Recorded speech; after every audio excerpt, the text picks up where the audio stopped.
Hi friends, welcome to Uma kitchen. இன்றைக்கி புழுங்கலரிசி உப்பு கொழுக்கட்டை எப்படி செய்யுதுன்னு பார்க்க போகிறோம். அதுக்கு தேவையான பொருள், இந்த டம்ளரில் 1 டம்ளர் புழுங்கலரிசி நொய் ஊற வச்சு 1 மணி நேரம் ஊற வச்சு அதை கழுவி காய வச்சு மிக்சியில் பொறுன்னு இந்த மாதிரி ரவை மாதிரி அரைச்சி வச்சுருக்கேன்.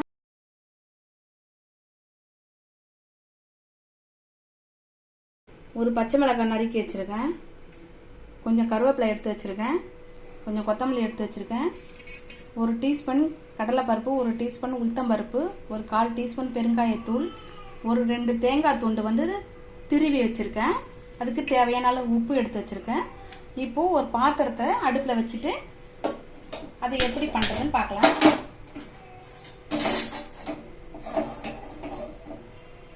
பாத்திரத்தை வச்சுட்டு கொஞ்சமாக எண்ணெய் சேர்த்துக்கலாம்.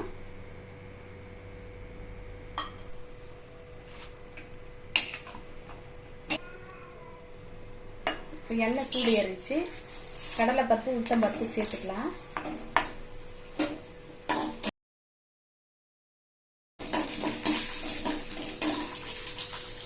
அது லைட்டாக செவந்து வந்த உடனே மிளகாயெல்லாம் சேர்த்துக்கலாம்.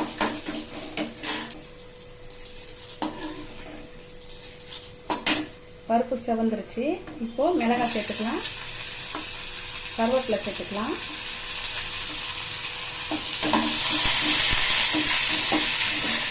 பெருங்காயத்தூள் சேர்த்துக்கலாம். இப்போ தேங்காய் சேர்த்துக்கலாம். தேங்காவை லைட்டாக வறுத்து எடுத்துக்கலாம். கொத்தமல்லி மட்டும் கடைசியாக போட்டுக்கலாம். சிம்மில் வச்சுட்டு வறுத்துக்கலாம். ஃபுல்லில் வச்சா தீண்டி போயிடும்.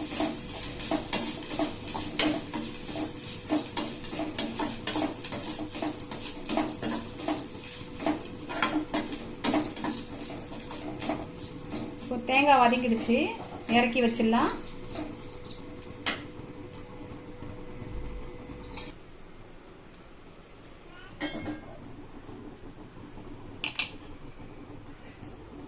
இப்போ ஒரு பாத்திரத்தை வச்சுட்டு 1 டம்ளர் தண்ணி ஊற்றி கொதிக்க வச்சுக்கலாம்.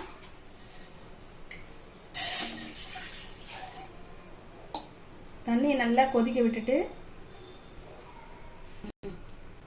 அது கொதிக்கிற டைமில் இந்த மாவு வந்து இந்த வறுத்து வச்ச தேங்காயில் சேர்த்துக்கலாம். தேவையான அளவு உப்பு சேர்த்துக்கலாம்.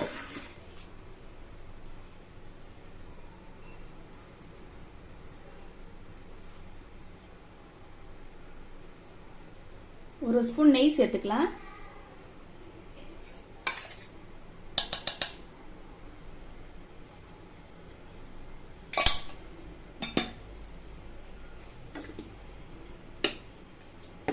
மாவை வந்து இந்த மாதிரி நல்லா மிக்ஸ் பண்ணிட்டு கொதிக்கிற தண்ணியை இதில் மிக்ஸ் பண்ணிக்கலாம்.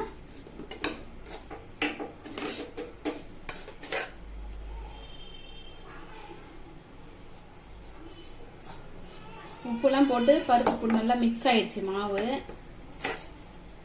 நல்லா மிக்ஸ் ஆகிட்டோடனே அதில் சுடு தண்ணி எடுத்து சேர்த்துக்கலாம்.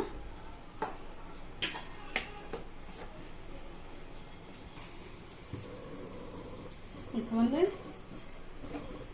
தண்ணி நல்லா கொதிச்சிருச்சு.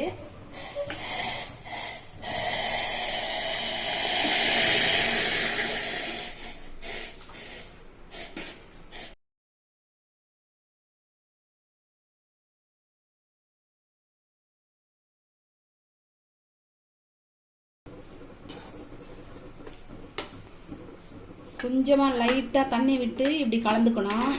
நிறைய தண்ணி ஊற்றினா மாவு லூஸ் ஆகிடுச்சுன்னா உருண்டை பிடிக்க வராது. இப்படி கொஞ்சமாக தண்ணி விட்டு கெட்டியாக இப்படி கிண்டி விட்டுட்டு மாவு பதமாக எடுத்து உருண்டை பிடிச்சாதான் வரும் உருண்டை. மாவு வந்து இந்த மாதிரி ரவை பதத்துக்கு கொருன்னு அரைச்சி வச்சுக்கணும். நைஸாக அரைக்கக்கூடாது. ஊற வச்சு அரைச்ச மாவை வந்து ஜெலிக்கக்கூடாது. இப்போ கொத்தமல்லி சேர்த்துக்கலாம்.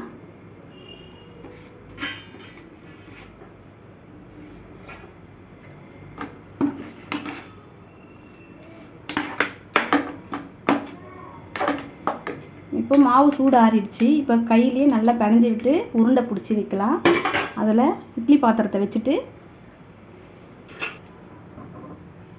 ஸ்டவ்வில் இட்லி பாத்திரத்தை வச்சுட்டு கொஞ்சம் தண்ணி ஊற்றிக்கலாம்.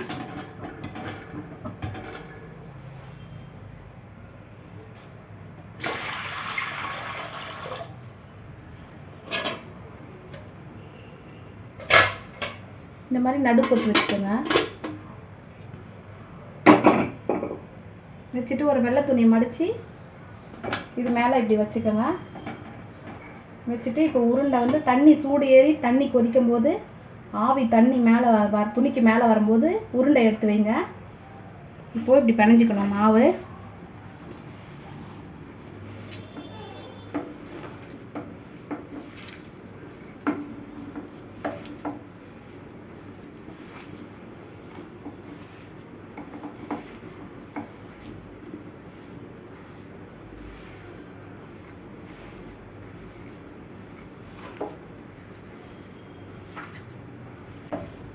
மாவு ஆவி கட்டி எடுத்து வச்சு கூட இந்த மாதிரி தாளித்து செய்யலாம். இல்லை அப்படியே சுடு தண்ணி ஊற்றியும் பண்ணலாம். இது அவங்கவுங்க விருப்பத்துக்கு ஏற்ற மாதிரி பண்ணிக்கலாம். எப்படி வேணாலும் பண்ணிக்கலாம். இப்படி தான் பண்ணணும்னு இல்லை. மாவு அரைச்சி ஆவி கட்டியும் இந்த மாதிரி பண்ணிக்கலாம். தாளித்து சுடு தண்ணி போட்டு தாளித்து இப்படி பண்ணிக்கலாம். நல்லாவும் வரும். இப்படியும் பண்ணிக்கலாம். தண்ணி சூடு ஏறிடுச்சு, வைக்கலாம்.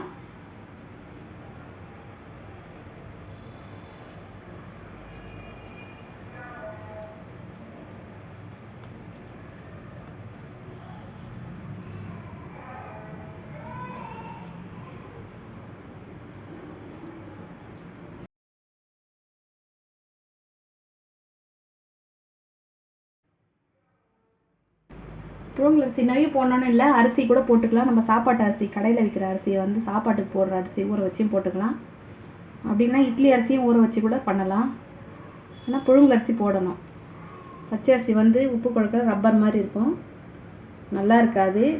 நொய் நொய்யாக வராது, சாஃப்டாக ஆகிடும். பச்சை அரிசி ஊற வச்சு அரைக்கும் போது மாவு. புழுங்கலரிசி தான் வந்தால் கொரு கொருன்னு அரைக்க முடியும். இப்போது உருண்டெல்லாம் அதில் பிடிச்சி வச்சாச்சு. இப்போ மூடி வச்சிடலாம். ஒரு 10 நிமிஷம் கழிச்சு வெந்ததுக்கப்புறம் ஓப்பன் பண்ணலாம்.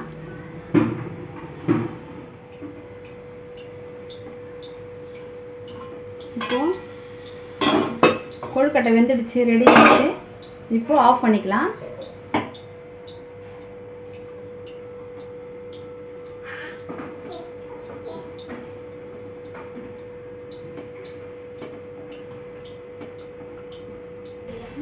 சுவையான உப்பு கொழுக்கட்டை ரெடி ஆயிடுச்சு பாருங்கள்.